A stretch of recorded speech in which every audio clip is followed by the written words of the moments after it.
오늘의 주요 뉴스입니다. 자유한국당이 필리버스터, 무제한 토론 카드로 패스트트랙에 오른 검찰 개혁안과 선거제 개혁안 저지에 나섰습니다. 민생 법안 통과 등 마지막 정기국회가 사실상 멈춰섰습니다. 노영민 대통령 비서실장이 청와대 내부가 범죄에 연루됐다는 곽상도 자유한국당 의원의 발언에 연루됐다는 의혹만 있으면 범죄자인가라며 강한 불쾌감을 드러냈습니다. 술 취한 여성을 집단 성폭행하고 성관계 영상을 불법 촬영해 유포한 가수 정준영 씨와 최종훈 씨에게 징역 6년과 5년이 각각 선고됐습니다. 이들은 징역이 선고되자 고개를 숙이고 눈물을 쏟았습니다. 은행 지점장이 여직원들을 상습적으로 성추행했다는 폭로가 나왔습니다. 해당 지점장은 친근감의 표시였다고 해명했지만 여직원들은 몸을 만지는 건 물론 성관계까지 노골적으로 요구했다고 증언했습니다. 온라인 중고 물품 거래 사이트에서 각종 사기 범죄가 끊이지 않고 있습니다. 추적이 어려운 대포폰과 대포 통장을 이용해 피해자를 협박하는 경우도 크게 늘었습니다. 국민연금 적립금을 운영하는 최고의사 결정기구인 기금운용위원회의 출석률이 매우 낮습니다. 수익률을 높이기 위해 전문성을 강화하자는 방안도 표류하고 있습니다.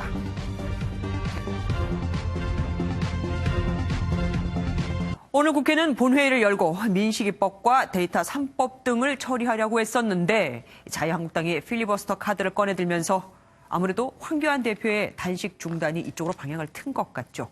본회의 자체가 열리지 못했습니다. 국회 취재기자 연결해 보겠습니다. 권영봉 기자. 네, 국회 로텐더홀입니다. 예, 본회의는 아직인 거죠? 네, 그렇습니다. 조금 전 자유한국당은 국회 본회의장에서 의원총회를 열고 20대 마지막 정기국회에서 처리하려고 한 200여 개 안건의 필리버스터 강행 의지를 재차 확인했습니다. 오전에 이어 하루에만 두 차례에 걸쳐 의원총회를 소집한 건 상당히 이례적인데요. 나경원 자유한국당 원내대표의 발언을 직접 한번 들어보시겠습니다. 이번 정기국회가 끝날 때까지 이 필리버스터는 국회법에 따르면 계속될 수 있고 자유한국당 의원 한 명 한 명의 연설이 자유와 민주주의를 지키는 성곽이 될 수 있습니다. 비슷한 시각 더불어민주당은 이곳 국회 로텐더홀에서 민생 파괴, 국회 파괴를 외치며 규탄대회를 열어 맞불을 놓았습니다.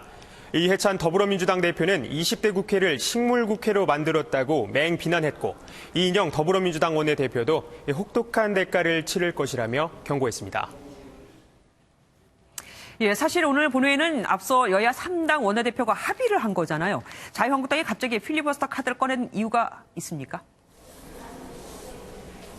네, 여야는 원래 오늘 민식이법과 데이터 3법 등을 처리하기로 합의한 바 있습니다. 하지만 패스트트랙 처리 기한이 다가오고 황교안 대표의 단식 중단 발표가 있으면서 자유한국당이 특단의 투쟁 방법을 선택한 것으로 보입니다.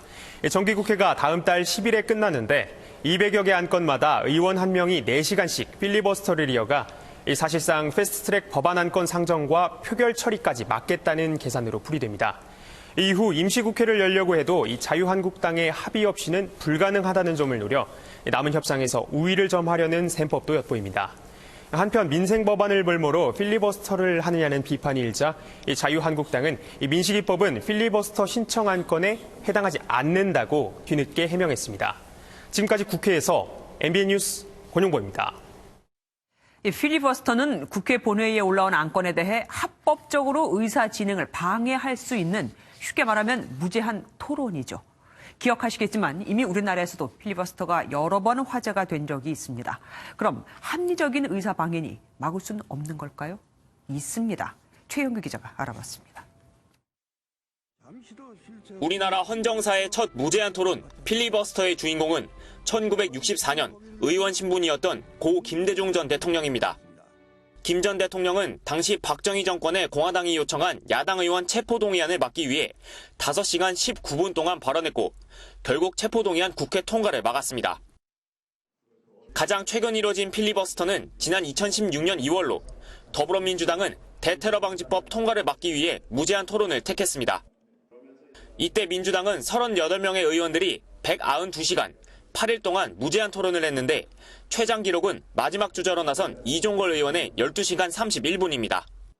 정말 망나니 같았던 국회의장이라 하더라도 테러 방지법을 직권 상정할 것이라고. 하지만 이런 노력에도 테러방지법은 당시 여당인 새누리당 주도로 국회에 상정돼 의결 처리됐습니다. 한국당 의석수는 108석으로 필리버스터 제출 요건인 제적 3분의 1을 넘는 만큼 다른 당 도움 없이도 무제한 토론이 성사될 수 있습니다. 무제한 토론 요구서가 제출되면 해당 안건에 대해 무제한 토론을 할 수 있는데 의원 1명당 한 번만 발언을 할 수 있습니다. 무제한 토론은 토론을 진행할 의원이 없거나 3분의 1 이상이 종결 동의서를 국회의장에게 신청하고 24시간이 지난 후에 제적 의원 5분의 3 이상이 찬성할 경우 마무리됩니다. 따라서 이번에 한국당이 신청한 무제한 토론을 끝내기 위해서는 현재 제적 의원 295명 가운데 177명 이상의 찬성이 필요합니다. MBN 뉴스 최영규입니다. 본회의가 열렸다면 주목받았을 텐데 처리가 무산된 법안들이 있죠. 본회의에 오르기까지 1년 넘게 걸린 유치원 3법과 업계 수건인 데이터 3법, 어린이 안전법 중 하나인 민식이법 등입니다. 민식이법은 필리버스터 대상이 아니라는 게 한국당 설명이지만 본회의가 열리지 못해 보류되는 건 어차피 마찬가지죠. 박유영 기자입니다. 본회의 30분 전만 해도 유치원 3법 처리를 기대하며 대표 발의했던 박용진 의원에게 덕담을 건넨 더불어민주당. 이 유치원 3법은 아마 6시경에 상정될 걸로 예상이 됩니다. 꼭 통과시켜야 하니 한 분도 빠짐없이 자리를 지켜주시기 바랍니다. 하지만 의결만 남겨둔 유치원 3법은 물론 1년여 만에 통과가 기대됐던 데이터 3법도 발목 잡혔습니다. 이 데이터 3법, 이 정보통신망법 처리하자고 하다가 갑자기 또 실검법 이거를 같이 처리하자 이렇게 또 주장을 하고 나섰어요. 국민적 여론을 바탕으로 급물살을 탄 이른바 민식이법 역시 처리가 무산됐습니다. 오늘 본회의에 상정된 모든 법안에 필리버스터를 신청하였습니다. 아이들을 왜 협상카드로 쓰냐는 피해 아동 부모들의 울분 섞인 외침과 왜 이렇게 우리를 이용하는... 저희가 지금 저희 아이들 뺐습니다. 이건 아니야. 국회 본회의장이 아닌 복도에서 벌어진 동료 의원 간의 설전. 이 법 통과시키면 내가 얼마나 말 함부로 하지 마. 같습니다.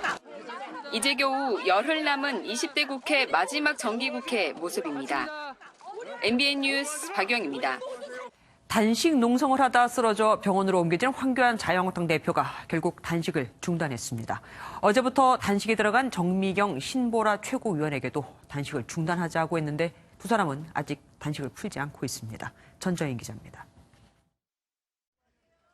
청와대 앞에서 8일간 단식 농성을 벌이다 쓰러져 병원으로 이송된 황교안 자유한국당 대표가 단식을 중단했습니다.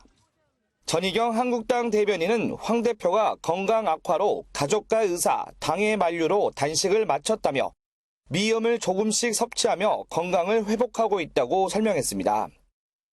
단식을 중단하기는 했지만 황 대표는 곧바로 패스트트랙 법안 저지와 3대 친문농단의 진상규명을 위한 총력투쟁을 이어가겠다고 밝혔습니다. 황 대표에 이어 동조 단식에 들어간 정미경 신보라 최고위원에게도 단식을 중단하고 함께 투쟁하자고 요청했습니다. 하지만 두 최고위원은 아직 패스트트랙 법안이 철회되지 않았다며 단식 투쟁을 계속 이어가겠다는 입장입니다. 선거법, 공수처법 철회라고 하는 근본적인 이 문제가 해결되지 않은 상태이기 때문에 저희의 단식 투쟁은 여전히 지속되는 싸움이다. 황 대표가 패스트트랙 법안 저지를 위한 총력 투쟁 의지를 재확인하면서 나경원 원내대표가 꺼내든 조기 필리버스터 카드에도 힘이 실렸다는 분석이 나옵니다. MBN 뉴스 전정인입니다. 김기현 전 울산시장의 측근이 수사를 받은 계기가 백원우 전 청와대 민정비서관이 받은 첩보였던 것으로 드러나고 있죠. 검찰은 백 전 비서관이 별도의 감찰팀을 꾸려서 이들은 원래 팀과 방도 따로 썼다는 말도 나오고 있습니다. 이들이 수사 첩보를 수집했을 가능성도 검찰은 살펴보고 있습니다. 원래 이들은 대통령 친인척이나 대통령과 특별한 관계에 있는 사람을 관리해야 하죠. 이권열 기자입니다. 청와대 하명수사 의혹을 수사 중인 검찰은 청와대 민정수석실 소속 관계자들을 조사했습니다. 이들은 백원우 전 청와대 민정비서관이 별도 감찰팀을 운영했다는 진술을 한 것으로 알려졌습니다. 검찰이 주목하는 건 바로 별도 감찰팀의 역할입니다. 민정비서관실은 대통령 친인척이나 대통령과 특별한 관계에 있는 사람을 관리하는 게 업무인데 별도 감찰팀이 공직자를 감찰했다면 직권남용, 민간인 사찰 같은 문제가 발생할 수 있습니다. 특히 검찰은 별도 감찰팀이 김기현 전 울산시장과 관련된 첩보를 수집했을 가능성도 염두에 두고 수사를 확대해 나가고 있습니다. 다만 노영민 대통령 비서실장은 민정비서관실 소속 직원들은 김 전 시장 측근 수사와는 관련이 없다고 해명했습니다. 2명은 백원우 특감반 또는 민정특감반이라고 불리는 곳에서 근무를 했다고 하는데 알고 계십니까? 대통령 친인척과 대통령과의 특수 관계인을 담당하는 민정비서관실 소속의 감찰 반원들입니다. 백 전 비서관을 조만간 소환할 계획인 검찰은 김 전 시장 관련 수사에 발단이 된 첩보의 파악 경위를 집중 조사할 것으로 보입니다. MBN 뉴스 이권열입니다. 청와대 민정수석실에는 비서관실이 4개 있습니다. 그중 민정비서관실과 반부패 비서관실엔 지금은 감찰반이라 부르지만 이번 정부 출범 때는 특별감찰반이라 불렸던 조직이 있습니다. 검찰, 경찰 등에서 파견된 수사관 15명 정도 되는데 이 중 5명이 근무하는 민정비서관실 특감반은 대통령 친족 및 특수관계 있는 사람을 감찰합니다. 나머지가 일하는 반부패 비서관실 특감반에서는 대통령이 임명하는 고위공직자나 공공기관, 단체의 장을 감찰합니다. 다 법으로 정해진 임무가 있어서 함부로 업무 범위를 넘어설 수도 없죠. 그렇기 때문에 만약 백원우 당시 민정비서관이 자신이 지휘하던 특감반원 중 2명을 따로 빼내서 대통령 친인척이나 특수관계인이 아닌 선출직인 지자체장 감찰 같은 별도의 임무를 부여했다면 위법사항이 될 수 있는 겁니다.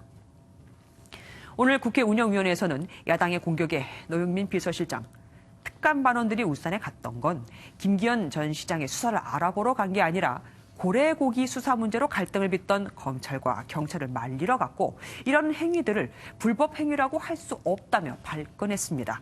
그런데 사실 이 일도 특감반원들의 일이라고 할 수 있는지는 의문이죠. 김순철 기자입니다. 청와대의 하명 수사와 감찰무마 의혹이 불거진 뒤 열린 국회 운영위 전체회의. 내년 예산안을 심사하는 자리였지만 한국당은 시작부터 청와대를 겨냥해 포문을 열었습니다. 예, 청와대 내부가 범죄 행위에 연루됐다는 부분이 문제가 돼도 대통령께서는 상황 파악도 안 하시고 또 휴가 가 계실 정도로 그렇게 한가합니까? 범죄 행위 발언에 노영민 대통령 비서실장은 발끈했습니다. 아니 지금 현재 청와대 내부 누구를 말씀하십니까? 박형철 비서관은 지금 청와대 내부 인물 아닙니까? 아니 범죄에 연루됐다는 의혹 받으면 범죄자입니까? 범죄에 연루됐. 한국당은 아랑곳하지 않고 공세 수위를 높였습니다. 만들어서까지라도 선거에 영향을 끼칠 수 있는 그런 행위들을 누가 했느냐? 바로 청와대 내부에 관계된 분들이 하셨다는 데서 경악을 금치 못하는 겁니다. 이에 대해 노 실장은 김기현 전 울산시장의 첩보보고서 이첩은 문제가 없고 유재수 전 부산시 경제부시장에 대한 감찰 중단도 불법이 아니라고 밝혔습니다. 민주당은 나경원 원내대표의 이른바 북미회담 발언을 겨냥해 역공에 나섰습니다. 내년 총선 이전에 북미회담이 일어나면 안 된다고 요구하는 그 자체가 제가 볼 때는 외교적으로 구걸 외교가 아닌가 생각하는데. 한국당은 정파적 목적으로 이뤄지는 미북 정상회담이나 남북회담에 반대한다는 뜻을 밝혔지만 여야의 거친 충돌은 씁쓸한 뒷맛을 남겼습니다. MBN 뉴스 김순철입니다. 유재수 전 부산시 경제부시장의 첩보가 접수됐을 당시 민정수석이었던 조국 전 법무부 장관은 휴대전화 포렌식을 지시했던 것으로 알려졌습니다. 이렇게 적극적으로 조사를 하다가 돌연 감찰을 중단했다는 건데 이건 조 전 장관보다 더 높은 윗선의 입김이 작용했어야 한다는 관측이 당연히 나오고 있습니다. 윤지원 기자입니다. 유재수 전 부산시 경제부시장에 대한 청와대 특별감찰반의 감찰이 시작된 2017년 10월 당시 민정수석이었던 조국 전 법무부 장관은 유 전 부시장의 휴대전화에 대한 디지털 포렌식을 직접 지시한 것으로 전해집니다. 이를 통해 특감반은 유 전 부시장의 뇌물수수 정황을 포착했고 이는 최근 검찰 수사에서도 핵심 증거로 사용됐습니다. 하지만 포렌식 지시가 있은 지 2달 만에 감찰은 돌연 중단됐습니다. 여기에 대해 박형철 반부패 비서관은 최근 검찰 조사에서 조 전 장관이 주변에서 전화가 너무 많이 온다며 감찰 중단을 지시했다는 취지로 진술한 것으로 알려졌습니다. 조 전 장관보다 윗선에서 감찰 중단 지시가 내려왔다는 의혹이 나오는 이유입니다. 조 전 장관은 민정수석이었던 지난해 12월 국회 운영위원회에서 감찰 중단 이유에 대해 첩보 근거가 약하다고 봤다고 말한 바 있습니다. 첩보를 조사를 한 결과 그 비첩보 자체에 대해서는 근거가 약하다고 보았습니다. 검찰은 조만간 사실관계 확인을 위해 백원우 전 민정비서관과 조 전 장관을 조사할 전망입니다. 한편 참여연대는 감찰 무마 의혹 등과 관련해 청와대 민정수석실 감찰 업무의 권한 범위와 관련된 엄중한 사안으로 검찰 수사와 별개로 청와대의 진상조사와 명확한 설명이 필요하다고 밝혔습니다. MBN 뉴스 윤지원입니다. 카카오톡 단체 채팅방 멤버들과 집단 성폭행에 가담한 혐의 등으로 재판에 넘겨진 가수 정준영 씨에게는 징역 6년이, 가수 최종훈 씨에게는 징역 5년의 실형이 내려졌습니다. 범행이 중대해 엄벌에 처한다. 재판부의 선처는 없었습니다. 박자원 기자입니다. 가수 정준영 씨가 여성을 집단 성폭행하고 성관계 영상을 촬영해 카카오톡 대화방에 유포한 의혹이 떠오른 건 지난 3월. 국민 여러분께 심리 끼쳐드려서 너무 죄송하고. 성폭행에 가담한 정 씨와 동료 가수 최종훈 씨는 특수 준강간 등 혐의로, 버닝썬 직원 김모 씨 등 3명은 강제추행 등 혐의로 재판에 넘겨졌습니다. 이들은 지난 2016년 3월 대구의 한 호텔 등에서 피해 여성들과 술을 마신 뒤 의식을 잃은 피해자를 집단 성폭행하고 몰래 영상을 찍어 공유했습니다. 1심 재판부는 정 씨와 최 씨에게 각각 징역 6년과 징역 5년을 선고했습니다. 재판부는 카카오톡 내용을 보면 술에 취해 한거불능인 여성을 두 사람이 함께 간음했다고 인정할 수 있고, 이를 나중에 한 피해자의 신체 정신적 고통은 극심할 것이라며 양형 이유를 밝혔습니다. 카카오톡 단체방의 대화 내용이 위법하게 수집된 증거라는 정 씨 측 주장은 받아들여지지 않았습니다. 함께 기소된 유명 가수의 오빠 권모 씨는 징역 4년, 또 다른 두 피고인은 징역 5년, 징역 8월에 집행유예 2년을 각각 선고받았습니다. 법원의 선처는 없었습니다. 선고 후 정 씨는 눈물을 흘리며 한동안 허공을 응시했고, 최 씨 역시 오열하며 법정을 빠져나갔습니다. MBN 뉴스 박지안입니다. 은행 지점장이 여직원들을 상습적으로 성추행했다는 폭로가 나왔습니다. 해당 지점장은 친근감의 표시였다는데 여직원들의 증언을 들어보면 기가 찹니다. 강세훈 기자가 단독 보도합니다. 전북의 한 은행입니다. 여직원들은 지점장의 성추행이 일상이었다고 폭로했습니다. 회식이 있으면 그분은 항상 그 옆자리에 여직원을 앉히게 했어요. 저도 한번 앉게 된 적이 있었는데 제 허벅지를 계속 만지작거리면서 성관계를 노골적으로 요구했다는 증언도 나왔습니다. 회식 끝나고 이동하는 과정에서 그 주변이 모텔이 있었는데 저를 그쪽으로 이제 잡아당기면서 여자로서의 수치심은 정상적인 회사 생활이 불가능할 정도였다고 했습니다. 너는 가슴도 좀만 움직이면 출렁출렁거리고 하는데 그런 옷을 입으면 좀 그러지 않냐 하면서 업무 시간에 본인한테 온 야동이 있으면 저한테 보냈어요. 신입사원도 예외가 아니었다고 했습니다. 저를 와보라고 하더니 뒤에 밀착해서 저를 끌어안으면서 막 춤을 추셨어요. 해당 지점장은 친근감의 표시였다며 성추행 사실을 부인했습니다. 의도가 있다고 할 수 없는 거고 뭐 여자로 생각해서 뭐 아무것도 아니고. 은행 측은 해당 지점장을 면직 처분했습니다. 여직원들은 지점장을 경찰에 고발할 계획입니다. MBN 뉴스 강세훈입니다. 그런가 하면 서울중앙지검 소속 현직 검사가 검찰청 소속 여성 공무원을 성추행한 혐의로 형사 입건됐습니다. 검찰의 감찰에 착수한 대검찰청은 해당 검사에 대해 직무 배제는 물론 법무부에 사표가 수리되지 않도록 하라고 통보했습니다. 임성재 기자입니다. 검찰이 성추행 의혹이 제기된 현직 부부장 검사에 대한 감찰에 착수했습니다. 서울중앙지검 A 부부장 검사는 검찰청 소속 여성 공무원을 성추행했다는 혐의를 받고 있습니다. A 검사는 문제가 불거지자 법무부에 사표를 제출한 것으로 알려졌습니다. 하지만 대검찰청은 법무부에 A 검사에 직무배제를 요청했다며 해당 검사가 제출한 사표가 수리되지 않도록 통보했다고 밝혔습니다. 지난달 24일 비위검사 봐주기 논란을 불식하기 위해 자체 개혁안을 내놓은 것에 따른 조치입니다. 개혁안엔 문제가 불거진 검사가 중징계에 해당하는지 불분명한 경우 원칙적으로 사표 수리를 제한한다는 내용이 담겨 있습니다. 이와 동시에 A 검사를 형사 입건한 대검 특별감찰단은 조사를 마친 뒤 징계 청구와 기소 여부 등을 결정한다는 방침입니다. MBN 뉴스 임성재입니다.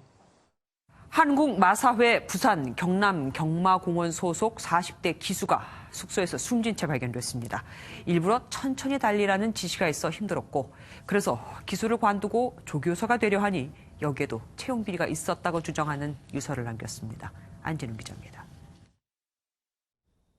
부산 경남 경마공원 기수 숙소에서 40대 기수가 오늘 새벽 5시 20분쯤 숨진 채 발견됐습니다. 방 안에서 발견된 유서엔 마사의 내부 비리를 폭로하는 내용이 담겨 있었습니다.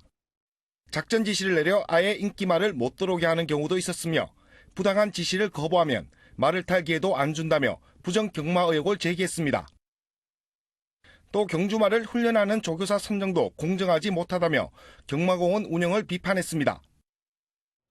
부산 경남 경마공원에선 지난 7월에도 베테랑 기수가 숨진 채 발견되는 등 지난 10년간 6명의 기수와 말관리사가 극단적 선택을 했습니다. 마사회는 거기에 경쟁만 부추길 뿐 이렇게 눈물 흘리는 사람이 안 생기도록 하는 이런 복지 문제나 기타 여러 가지 문제를 그냥 수수방관하고 있는 상황입니다. 마사회 측은 의혹이 제기된 조교사 선정엔 문제가 없다고 말합니다. 정해진 절차에 따라서 선정을 합니다. 그리고 외부 위원을 2명까지 포함을 시켜가지고 총 7명이 안타깝지만 부인의 오해라고 그렇게 저희. 마사회는 경마 경기를 취소하고 내부 조사에 들어갔습니다. MBN 뉴스 안진우입니다. 밤새 학교에 상주해도 근무 시간은 딱 6시간만 인정해준다. 주말은 24시간 상주를 해도 9시간만 일한 걸로 친다. 학교 경비원 얘기인데 노예 계약이라는 말까지 나오고 있습니다. 박상호 기자가 취재했습니다. 경비원을 모집 중인 부산의 한 고등학교입니다. 채용 공고를 보니 평일은 오후 4시 20분부터 다음날 아침까지 16시간 동안 학교에 상주합니다. 그런데 근무 시간은 단 6시간만 인정합니다. 주말은 24시간 상주해도 9시간만 근무로 쳐줍니다. 최저시급으로 계산한 월 기본급은 87만 원이 안 됩니다. 사실 돌아서 팁 좀 벌써 주무시는 거거든요. 실제로 그걸 전부 다 근로 시간으로 보면은 이제 이런 문제가 있을 수는 있는데. 이런 상황은 이 학교만의 문제가 아닙니다. 분명히 상주 시간을 못 박아놓고 경비원을 뽑아놓고는 강제는 아니라고 말합니다. 우린 가셔도 상관이 없다고 보장을 해놨습니다. 자기네들이 편하게 해서 안 가는 걸 가라갈 수는 없지 않습니까? 학교 경비원은 근로기준법상 간헐적으로 일하는 감시 단속적 근로자인데 현장에선 휴게와 근로시간의 경계가 애매합니다. 딱히 이제 법상 차별은 아니지만 저는 좀 불합리하다고 볼 수 있죠. 어려운 부분 같아요. 이런 문제가 불거지자 학교 경비원의 휴게 시간에 상한을 두자는 국민청원까지 등장했습니다. MBN 뉴스 박상호입니다. 괜찮은 물건을 싸게 구하려고 중고거래 사이트를 이용했다가 사기를 당하는 경우가 크게 늘고 있습니다. 사기범이 오히려 피해자를 성희롱하고 심지어는 배달 테러에 협박까지 합니다. 대포 통장과 대포폰, 요즘은 은행에 안 가도 계좌를 만들 수 있는 인터넷 은행 등을 이용하니 두려운 게 없는 거죠. 김보미, 이현재 두 기자가 연속 보도합니다. 대학생 박모 씨는 중고거래 사이트에서 유명 브랜드 운동화를 사려다 사기를 당했습니다. 뭐 신발 사진도 보내주고 뭐 이렇게 뭐 다 인증을 해줘서 믿고 바로 입금을 했죠. 뭐 문자를 드렸는데 뭐 답장도 없고 그때 알았죠. 돈을 보내기 전에 신분증과 사업자 등록증까지 확인해 안심했지만 소용이 없었습니다. 한 사기범은 피해자가 사기 판매글 정보를 사이트 이용자들에게 공유하자 후불로 음식을 마구 주문해 보내는 배달 테러를 가하기도 했습니다. 그 사람들의 이제 글들을 찾아서 이제 뭐 이거 사기라고 이제 댓글이라도 단다거나 하면은 저희 집으로 뭐 짜장면, 치킨, 뭐 피자 뭐 이런 거를 엄청나게 시키는 거예요. 피해자들이 모인 단체 대화방에 피해자로 둔갑해 들어와 약을 올리거나 환불을 맺기로 나체 사진을 보내라고 협박한 뒤 그 사진을 유포해버리는 악질 사기범도 있었습니다.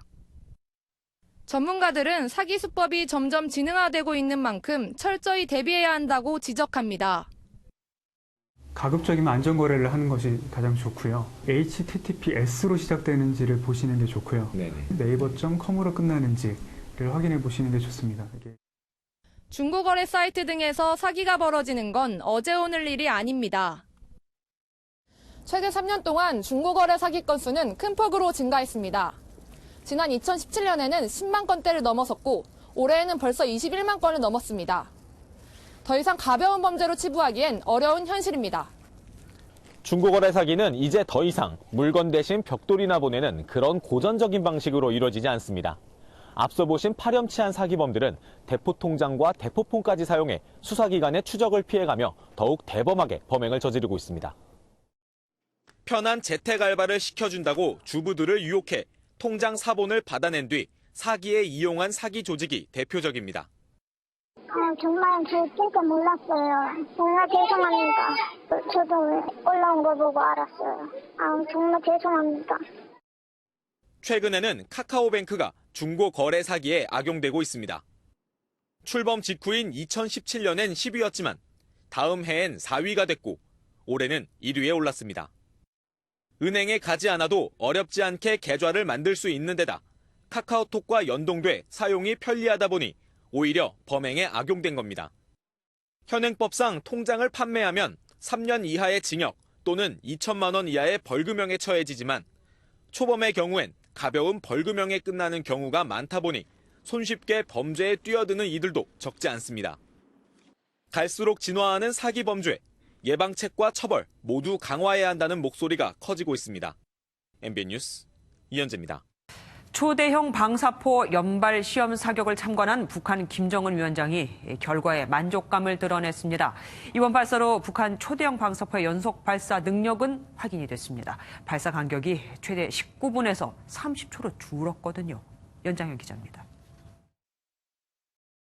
김정은 북한 국무위원장이 초대형 방사포의 연발 시험 사격을 참관한 뒤 환하게 웃었습니다. 무기 체계의 군사기술적 우월성과 믿음성이 확고히 보장된다는 것을 최고領導자 동지께서는 시험 사격 결과에 대하여 대만족을 표시하셨습니다. 북한은 이번에도 궤도형이 아닌 바퀴로 움직이는 차륜형 이동식 발사대에 지지대를 장착해 초대형 방사포를 발사한 것으로 확인됐습니다. 약 한 달 전 사격에 비해 비행거리는 380여 킬로미터로 10킬로미터가량 늘어났고 고도도 97킬로미터로 조금 더 높아졌습니다. 눈에 띄는 부분은 석 달 동안 4차례 시험 발사를 통해 발사 간격을 10분 후반대에서 30여 초까지 줄인 점입니다. 방사포의 핵심 기술인 연발 능력을 증명하면서 신속성을 개선시켰다는 평가입니다. 하지만 전문가들은 북한의 초대형 방사포는 미완성 단계로 추가 시험이 필요할 것으로 전망했습니다. 4발 연발 사격을 하지도 못했고 표적선에 정확하게 명중한 것도 공개를 하지 않았으니 이 무기체계는 아직 좀 미흡한 부분이 있다. 또 단단하고 평평한 바닥이 아닌 야전 상황 사격 시 초대형 방사포의 발사 충격을 얼마나 버틸지도 증명되지 않았다는 분석입니다. 미국과 연말 대화 시한을 앞둔 김 위원장이 창린도 해안포 사격 지시에 이어 초대형 방사포 사격을 참관하면서 미국과 남측을 향한 압박을 늦추지 않고 있습니다. MBN 뉴스 연장현입니다. 북한의 이번 도발은 결국 원하는 요구를 들어주지 않으면 과거로 돌아갈 수 있다는 경고로 보이죠. 북한이 미국과의 대화 시한으로 연말을 정해놓은 만큼 올해 안에 뭔가 없으면 김 위원장의 체면이 엉망이 될 겁니다. 국정원은 연말에도 추가 도발 가능성이 있을 것으로 예측했습니다. 신동규 기자입니다. 서훈 국정원장이 참석한 국회 정보위원회 보고에서 국정원은 북한의 방사포 도발이 의도적이고 계획적이었다고 분석했습니다. 그동안 움직임이 없던 동창리 미사일 발사장에 차량과 장비의 움직임이 늘었다며 연말 추가 도발 가능성도 시사했습니다.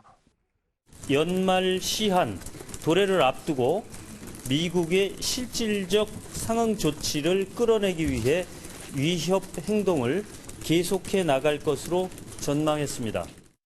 북한의 도발은 원하는 목표를 달성하지 못하면 과거로 돌아갈 수 있다는 경고성 메시지로 풀이됩니다. 그러면서도 정전협정은 위반하지 않는 아슬아슬한 줄타기에 가깝다는 평가입니다. 남쪽을 향해 쏘거나 아니면 이제 대구경을 쏘거나 하게 되면 이제 큰 문제가 발생할 수 있다는 것 정도를 고심을 한 거 아닌가.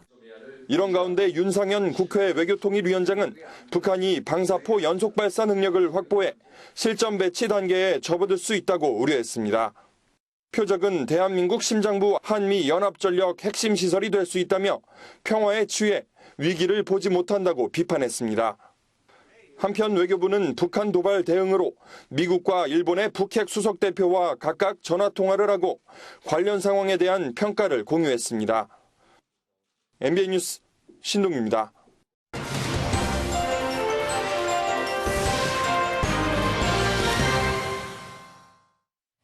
보통 이민 간다고 하면 다른 나라로 이주하는 사람을 떠올리죠. 하지만 기업도 이민을 갑니다.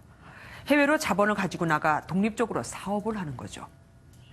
말이 좋아 이민, 해외 진출이지 사실은 내 나라를 떠나 타지에서 일을 하는 거니 기업 입장에서는 쉽지 않은 결정인데 최근 대형마트와 편의점 등 국내 유통기업들이 줄줄이 해외로 빠져나가고 있습니다.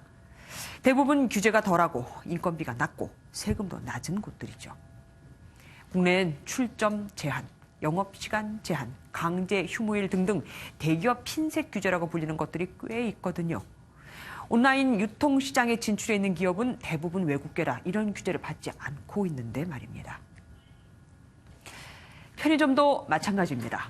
지난해 12월 정부가 편의점 근접 출점에 제한을 두면서 100m 이내에 담배 소매점이 있을 경우 편의점 출점은 제한이 됐습니다. 이후 국내 4개 편의점 점포 수는 지난해 같은 기간 대비 17%가 줄었죠. 그럼에도 정부는 다음 달 대형 유통기업에 대한 규제를 또 강화합니다. 대규모 점포를 개설할 때 주변 상권 영향 평가 의무를 더욱 강화하는 내용입니다. 월급 받는 일반인들을 위해 혹은 자영업자들을 위한 거지만 사실 기업이 나가면 같이 줄어드는 게 있죠. 바로 일자리입니다. 국내 매장이 없어지니 채용 계획도 없어지고 그럼 다시 일자리 축소로 이어지는 악순환이 반복이 되는 겁니다. 점포가 생겨야 채용도 하죠라는 업계의 푸념이 빈말이 아닌 상황인 겁니다. 규제는 필요합니다. 하지만 규제는 양쪽 모두 상생할 수 있게 해야 합니다. 어느 한쪽을 죽이거나 또 무조건 어느 한쪽만 유리하게 하면 결국 시장은 양쪽 다 죽는 방향으로 가게 됩니다. 담배값을 올렸더니 개비 담배가 부활했던 것처럼 규제의 풍선 효과가 대기업과 중소기업의 상생이 아닌 엉뚱한 일자리 축소나 대기업의 한국 탈출로 이어진다면 차라리 안하니만 못한 결과가 되는 거 아니겠습니까? 뉴스 초점이었습니다. 한국은행이 내년도 경제 성장률 전망치를 2.3%로 제시했습니다. 앞서 제시한 전망치보다 더 낮춰 잡은 건데 내년에도 본격적인 경기 회복을 기대하기는 어렵다는 뜻이죠. 엄혜린 기자입니다. 한국은행이 올해 경제 성장률 전망치를 2.0%로 낮췄습니다. 당초 2.9%로 전망했던 올해 성장률 전망치를 6차례나 낮춰 잡은 겁니다.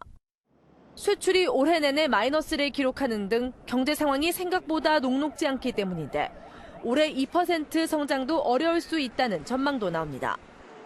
실제 지난달 생산과 투자, 소비 지표는 8개월 만에 동반 하락하면서 경기 바닥 다지기는 여전히 진행 중입니다.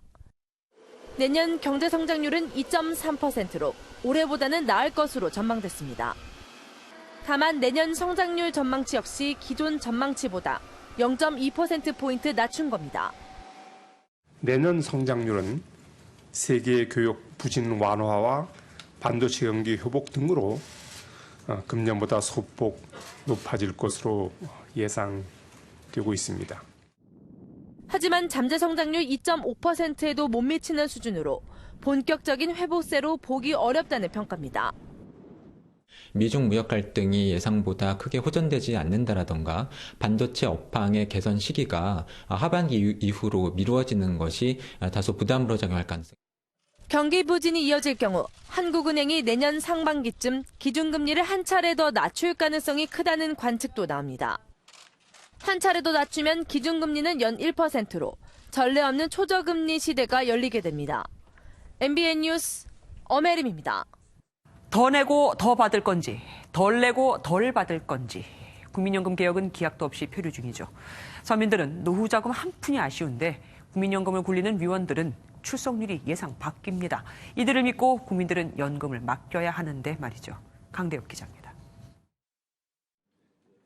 우리가 내는 국민연금 보험료는 최고 의사결정기구로 기금운용위원회를 두고 있습니다. 기금운용위원회 회의에 가봤습니다. 20명으로 구성된 기금위 위원이 제 역할을 다하는지도 의문입니다. 오늘 회의에는 13명이 자리를 채웠고 7명은 참석하지 않았습니다. MBN이 지난해 7월부터 지난달까지 10차례 회의에 출석률을 조사해봤습니다. 위원 3명은 단 한 번도 참석하지 않았고 다른 위원들도 출석률이 예상 밖입니다. 정보위원들은 원래 좀 잘 안 오세요. 옛날부터. 오늘 직접 물어보시죠. 뭐. 저희들은 다 항상 연락을 하는데. 기금운용위원회와 기금위를 견제하는 심의위원회의 인적 구성도 문제가 제기되고 있습니다. 두 위원회 모두 공익자와 사용자, 근로자 대표 등으로 구성돼 차별성이 부족합니다. 정치색보다 더 중요한 게 합리적인 의사결정을 할 수 있는 이 사회 구조가 더.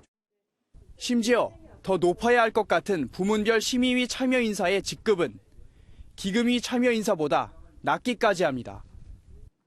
기금운용위의 출석률을 제고하고 심사위에 내실을 기할 방안이 필요해 보입니다. MBN 뉴스 강대엽입니다. 그런데 이들이 출석을 잘한다고 해도 문제는 있습니다. 700조 원을 굴리는 국민연금 기금운용위의 전문성은 거의 없다고 해도 과언이 아니거든요. 그냥 어디 대표 좀 해봤다는 사람을 모아놓은 격입니다. MBN이 분석한 회의록 내용 이혁준 기자가 보도합니다. 지난해 10월 기금운용위 회의에선 정부 측의 기금이 전문성 강화 방안이 도마에 올랐습니다. 근로자 측 참석 인사들은 정부 위원이 전문성을 가졌냐며 반문합니다. 사용자 측 참석 인사는 전문성은 보조 가치에 불과하다는 말까지 합니다.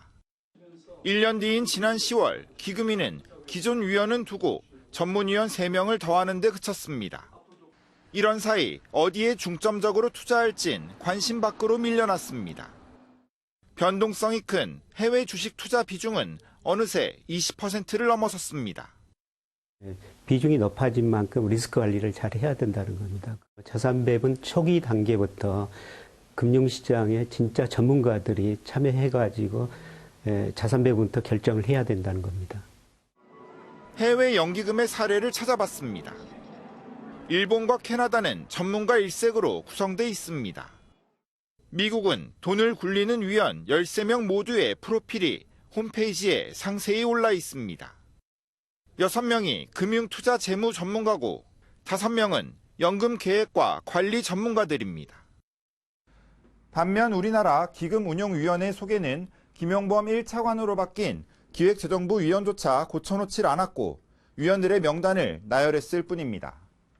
MBN 뉴스 이혁준입니다.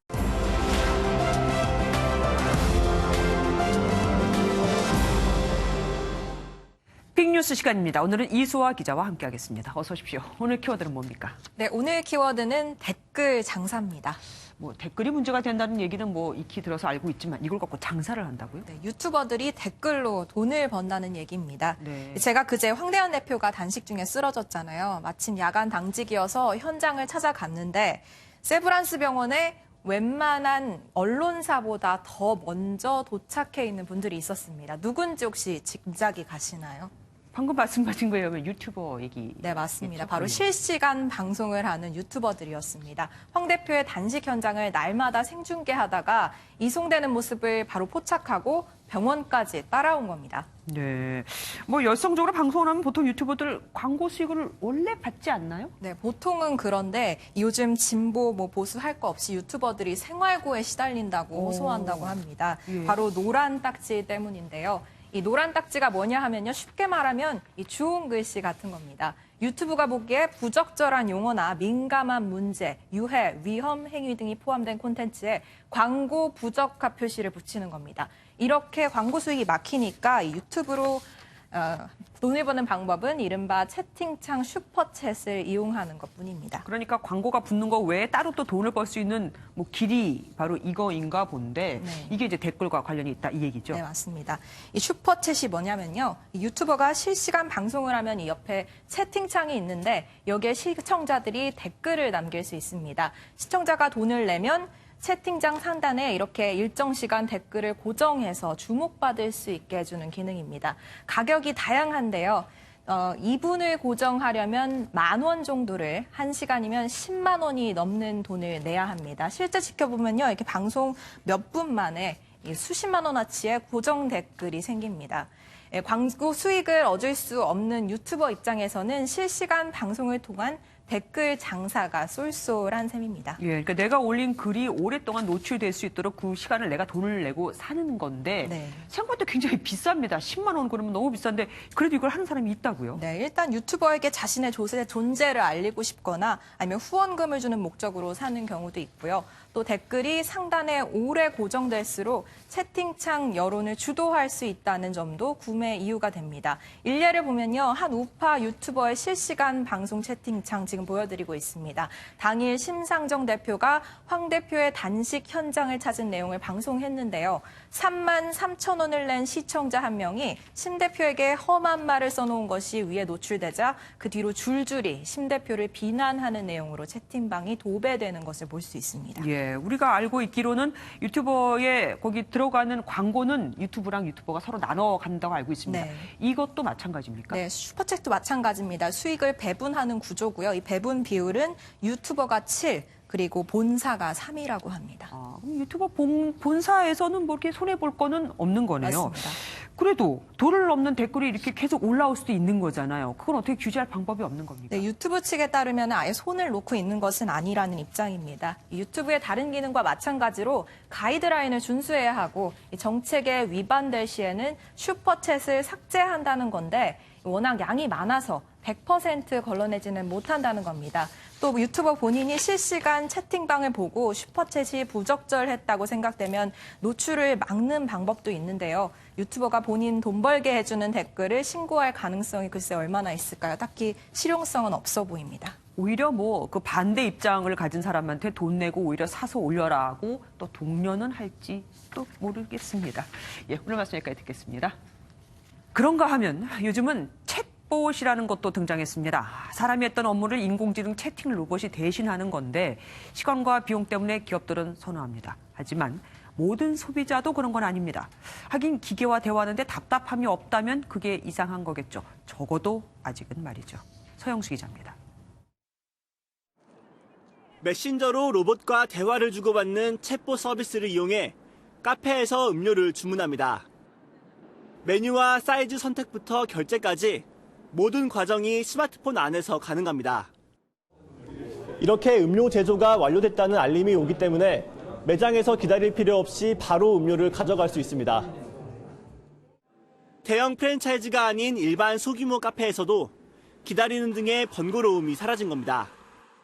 챗봇 이전에는 길게 줄 서 있을 때가 되게 많이 있었어요. 그래서 기다리지 않고 바로 찾아갈 수 있어서 손님들은 이제 거기서 많은 만족을 좀. 고객 상담 분야에서도 챗봇의 활약이 두드러집니다. 단순 업무 등은 챗봇이 주로 맡아 더 빠르고 24시간 가능하다는 장점이 있습니다. 그래서 콜센터 직원들이 단순 상담 업무에 투입하는 시간이 줄어들면서 더 다양한 문의를 더 상세하게 응대할 수 있어서. 하지만 이렇게 챗봇이 확산되면서 인력 감축은 불가피한 상황. 챗봇이 익숙지 않은 고령층에겐 그만큼 더 오랜 시간을 기다려야 할 수도 있습니다. 시도 자체를 피하는 경향들이 많고 그다음에 그쪽에 대해서 알고자 해도 어떤 소싱을 받을 수 있는 그런 기회가 우리한테는 별로 많지 않지. 갈수록 쓰임새가 다양해지고 있는 챗봇. 모두가 쉽게 이용할 수 있어야 한다는 건 여전한 숙제입니다. MBN 뉴스 서영수입니다. 스포츠 뉴스입니다. 프로축구 K리그1 정규리그 최종 라운드가 이번 주말 열립니다. 울산과 전북이 벌이는 우승 경쟁과 인천과 경남의 강등권 탈출 경쟁이 손에 땀을 쥐게 합니다. 구경호 기자입니다. 10위 인천과 11위 경남은 1부 리그 잔류를 놓고 내일 벼랑 끝 맞대결을 벌입니다. 두 팀의 승점 차는 단 1점. 경남은 이기지 못하면 2부 리그로 추락할 수 있어 총력전을 예고했습니다.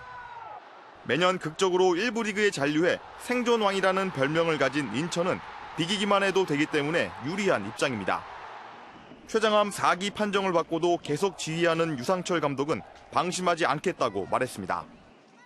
모든 자원들은 총동원해서 하여튼 마지막 경기도 좋은 결과 가져올 수 있도록 준비 잘하겠습니다. 선두 울산은 모레 포항을 상대로 14년 만에 우승 도전에 나섭니다. 2위 전북과 승점 3점 차에서 비기기만 해도 우승합니다. 지난 2013년 최종전에서 포항에 패해 준우승에 그쳤던 뼈아픈 역사의 되풀이는 없을 것이라고 강조합니다. 좋은 경기로, 좋은 결과로 할 거라고 생각하고 있습니다. 우리는 역사를 만들기 위한 준비를 끝냈습니다. 네. 지난 2013년 승강제 도입 이후 최다인 230만 명 관중을 넘어서며 중흥기를 맞은 K리그. 역대급 우승, 잔류 레이스를 뒤로하고 이번 주말 정규리그 대단원의 막을 내립니다. MBN 뉴스 구경호입니다. 맑고 쌀쌀한 날씨가 이어지면서 겨울이 느껴집니다. 주말인 내일도 전국이 대체로 흐린 가운데 서울의 아침 기온 영하 1도로 아침에는 춥게 느껴지겠습니다. 낮에도 10도 안팎으로 일교차가 무척 크겠는데요. 일요일에는 전국에 차츰 겨울을 재촉하는 비구름이 다가옵니다. 아침에 서쪽 지역을 시작으로 오후에는 전국에서 비가 내리겠습니다. 기온이 낮은 강원 산지에는 또다시 눈이 오는 곳도 있겠습니다. 오늘 대체로 맑은 하늘을 보였는데요. 밤부터 차츰 구름의 양이 많아지겠고 내일은 흐린 날씨를 보이겠습니다. 중부지방 내일 아침 영하권으로 떨어지는 곳이 많겠습니다. 내일 아침 충주 영하 2도, 세종은 영하 4도에서 출발하겠습니다. 남부지방 광주의 낮 최고 기온은 15도가 예상되고요. 대구 13도, 부산은 16도 안팎까지 오르면서 낮에는 10도 이상 올라 아침과 낮의 기온차가 10도 이상 큰 폭으로 벌어지겠습니다. 내일 새벽까지 동해안에서는 비나 눈이 이어지는 곳이 있을 것으로 예상됩니다. 휴일에 비가 오고 나면 서울의 아침 기온이 영하 5도 안팎까지 뚝 떨어지면서 영하권 추위가 찾아오겠습니다. 날씨였습니다. MBN이 선정한 이 현장의 사진입니다.